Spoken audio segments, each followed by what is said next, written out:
한자 이야기, 낱말 이야기 1272번째 시간입니다. 이번 시간은 벚꽃과 사쿠라라는 제목으로 말씀을 한번 드려보겠습니다. 원래는 좀 벚꽃이 아주 이상적으로 좀 일찍 펴서 지금 아마 거의 벚꽃이 다 북상한 것 같습니다. 그렇지만 이 벚꽃과 사쿠라, 그렇죠? 우리는 물론 벚꽃이라고 이제 일본에서는 이걸 사쿠라라고 한다. 이 두 글자를 두 낱말을 가르치는 한자 글자는 물론 한자 문화권이니까 같겠지요. 그래서 한자로 이런 글자를 쓴다. 이런 좀 복잡한 글자예요. 그렇지만 또 재미있는 글자다. 이 글자와 관련된 낱말들을 몇 개 한번 살펴보겠습니다. 자, 이것은 앵두나무 앵이에요. 앵두나무, 그렇죠. 앵두를 얘기한다. 그리고 또 벚나무, 벚꽃도 얘기한다. 자, 이 앵자가 상당히 복잡합니다만, 자, 나무이므로 나무 목변이 들어갔죠. 자, 오른쪽에 있는 것이 갓나나의 영이다. 갓나나의 영. 그래서 요것이 이제, 요것도 좀 글자가 복잡합니다. 이 위에 부분을 보면 조개패자가 두 개 있어요. 그렇죠? 조개패. 이것은 목치장영이다. 목에 이렇게 목걸이처럼 치장하는 영이다. 이렇게 돼 있어요. 자, 조개가 옆으로 두 개가 있다는 것은 조개를 많이 연결했다고 볼 수 있어요. 그래서 자개를 이어서 꿰는 목걸이 영이다. 자, 예전에는 이게 이제 조개라는 것은 화폐 역할도 했죠.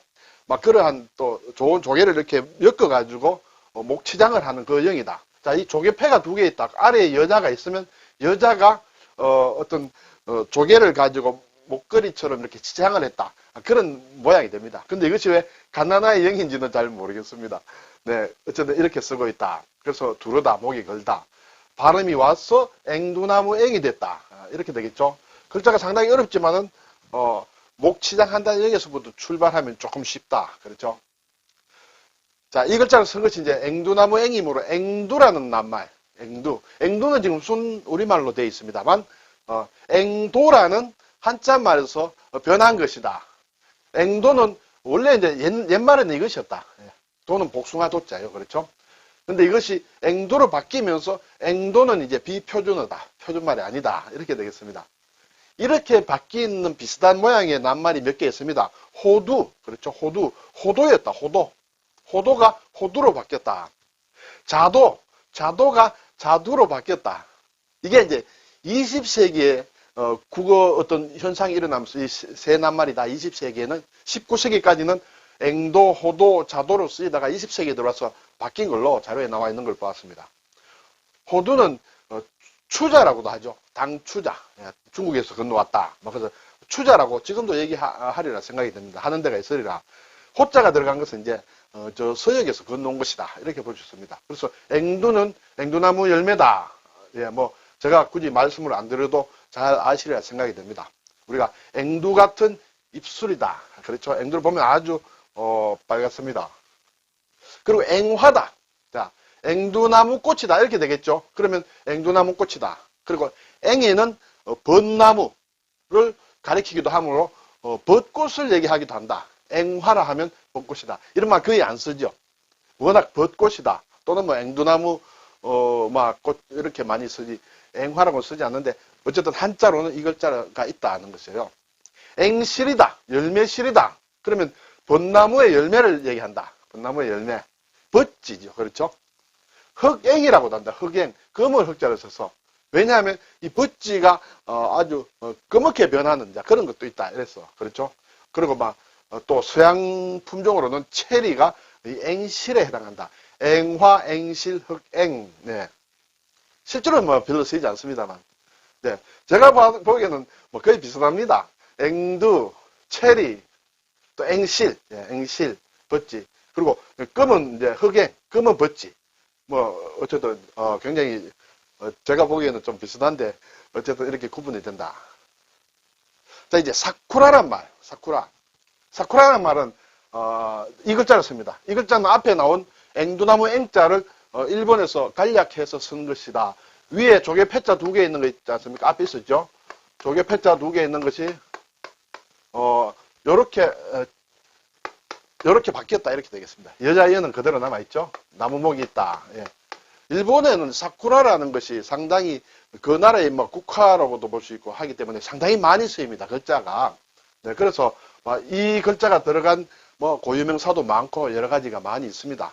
우리는 그런데 앞에서 말씀드렸다시피 앵두나무 앵자를 거의 쓰지 않는다. 그렇죠? 그래서 보기 어렵지만은 일본식어는 많이 쓴다. 자, 그런데 우리나라 사전에 사쿠라란 말이 올라가 있습니다. 우리나라 국어 사전에. 그래서 보면 읽는 방법을 이제 영문으로 로마자로 표기를 하고 또 이 글자를 우리가 앵두나무 앵자를 써서 우리나라 사전에 올라와 있다. 뭐라고 올라와 있느냐 하면 밑에 보면 이것은 벚꽃이다라는 벚꽃으로 가라는 그런 얘기가 있고 그 위에 설명이 다른 속셈을 가지고 어떤 집단에 속한 사람, 어떤 집단에 있는데 그 집단의 동질성이 아닌 딴 속셈으로 그 집단에 살짝 숨어 있는 사람이다. 그렇게 볼 수 있습니다. 특히 여당과 야합하는 야당 정치, 우리나라 정치 현상에서 사쿠라라는 얘기 예전부터 상당히 있어 왔습니다. 그렇죠? 그래서 이러한 사람들을 우리가 사쿠라라고 한다. 그래서 국립국어원에서는 사기꾼이다. 야바이꾼으로 순화를 했으면 좋겠다. 이렇게 얘기를 합니다만은 사기꾼, 야바이꾼 자체가 이것도 좀 순화해야 될 만한 그런 좋지 못한 사실은 어감상 좋지 못한 그런 것이다. 어쨌든 사쿠라라가 우리 국어사전에 앵두나무 앵자와 같이 올라가 있다. 자, 그럼 이 지금 제가 말씀드린 사쿠라라는 게 왜 그런 말이 생겼느냐 하는 유래를 살펴보면 이렇게 보면 앵육이에요. 우리 한자를 쓰면 앵육이다. 일본식으로 읽으면 사쿠라 니꾸다. 육이라는 건 이제 니꾸, 야끼니꾸 할 때 니꾸예요. 네, 불고기 할 때 야끼. 사쿠라 니꾸. 결국 말고기에서 왔다는 것이에요. 말고기를 사쿠라 니꾸라 그런다. 왜 그러냐면 말고기의 색깔은 좀 분홍색이다. 색깔이 벚꽃과 같이 연분홍색인 말고기. 말고기 색깔이 벚꽃, 사쿠라의 색깔과 비슷하다. 그래서 사람들이 이것이 쇠고기인 줄 알고 샀는데 알고 보니까 말고기더라. 말고기가 쇠고기보다 일반적으로 한 단계 떨어지고 잘 먹지도 않는 것이죠. 그래서 이것이 말하자면 가짜다. 그렇죠? 진짜가 아니다. 그런 의미로 사쿠라라는 의미로 쓰인다. 일본에서도 이런 식으로 이런 용법도 있습니다. 그것도 우리나라에서도 그렇게 쓴다. 갓난아이 영과 관련된 낱말을 몇 개 살펴보겠습니다. 영아라고 하면 이제 젖 먹는 아이를 얘기한다. 네. 영유아라고도 한다. 저주자를 써서 영유아라고도 한다. 태어난 지 24개월 또는 36개월 미만을 영아라고 하는 모양입니다. 그리고 어릴 유자를 썼다. 유치원 할 때 유자를 쓰는 유아도 있죠. 이런 경우는 이제 학교 가기 전 만 6살까지를 유아라고 한다. 퇴영이라는 말이 있습니다. 퇴는 이제 물러난다는 뜻이에요. 영은 갓난아이다. 네, 갓난아이처럼 물러난다. 이렇게 볼까요? 뭔가 아이들은 이렇게 겁을 많이 낸다고 볼 수 있을까요? 그래서 진취, 앞으로 나아가서 적극적으로 하는 것을 이제 진취라고 하는데 이것과 반대되는 말이 퇴영이다. 뒤로 물러나서 가만히 틀어박혀 있는 것이다. 활기나 진취적 기상이 없게 된다. 뒷걸음질 치는 것을 퇴영이라. 퇴영적이다. 예, 그러면 좀 뒤로 물러서는 그런 것을 얘기한다. 그리고 여기 실사를 붙이면 이제 갓건영이에요. 요즘은 이제 갓을 쓰지 않는 시대이므로 이 글자를 볼 일이 별로 없습니다만 유명한 고사성어가 있죠.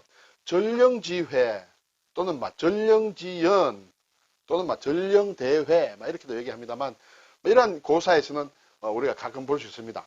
중국의 유명한 초나라의 초장왕, 초장왕 때 초장왕이 강대한 나라였는데 이렇게 신하들을 모아서 장군들을 모아서 이렇게 연회를 베풉니다. 연회를 밖에서 여는데 바람이 들어와서 불이 꺼져 버렸습니다. 그래서 연회장이 어둡게 됐어요. 그 연회에는 여러 장수들과 신하들이 있었는데 또 후궁도 같이 데려갔는 모양이에요. 그런데 불이 꺼지자 어떤 한 사람이 후궁을 좀 희롱하는 그런 행동을 한 모양이에요. 그래서 그 후궁이 그 사람의 갓건을 떼어서 잡고 있는 거예요. 그리고 왕에게 얘기합니다. 이러이러한 일이 있어서 제가 그 사람의 갓건을 뗐습니다. 빨리 불을 밝히고 사람들이 갓건 없는 그 사람을 잡아달라. 이렇게 얘기를 합니다. 그때 장왕이 얘기를 합니다. 모든 사람들에게 다 갓건을 떼게 합니다. 그러면 범인을 알 수가 없습니다. 실제로 그렇게 됐습니다. 자, 그러면 이제 그 어떤 희롱을 한 사람은 어떤 위험에서 벗어났죠. 자, 나중에 초장왕이 또 큰 전투를 하는데 상당히 어려운 지경에 이르렀을 때 어떤 한 장수가 나가서 장왕을 위하여 정말 분전을 한다. 그때 묻습니다. 왜 이렇게까지 나를 위해서 열심히 싸우느냐 하니까 그때 사실은 제가 무엄하게도 후궁을 희롱한 사람인데 왕께서 전부의 갓끈을 떼도록 해서 제가 살았습니다. 그래서 제가 왕을 위하여 이렇게 최선을 다하고 있습니다. 그런 얘기가 나오는 고사가 전령지회다. 절은 끊어낸다는 뜻이에요. 그렇죠? 절단한다 할 때, 예, 전령, 예, 초장왕의 전령지회다. 유명한 고사다. 자, 오늘 앵화, 그렇죠? 앵화, 네, 벚꽃을 얘기한다. 네, 벚꽃. 그리고 앵실, 예, 벚꽃의 열매다. 벚나무 열매다. 벚지를 얘기한다. 영아, 예, 영아는 갓난아기를 얘기한다. 퇴영, 예, 앞으로 나아가지 못하고 뒤로 움츠러드는 것을 퇴영이라 한다. 진치와 반대말이다. 전령지혜, 이런 말 한번 살펴보았습니다. 감사합니다.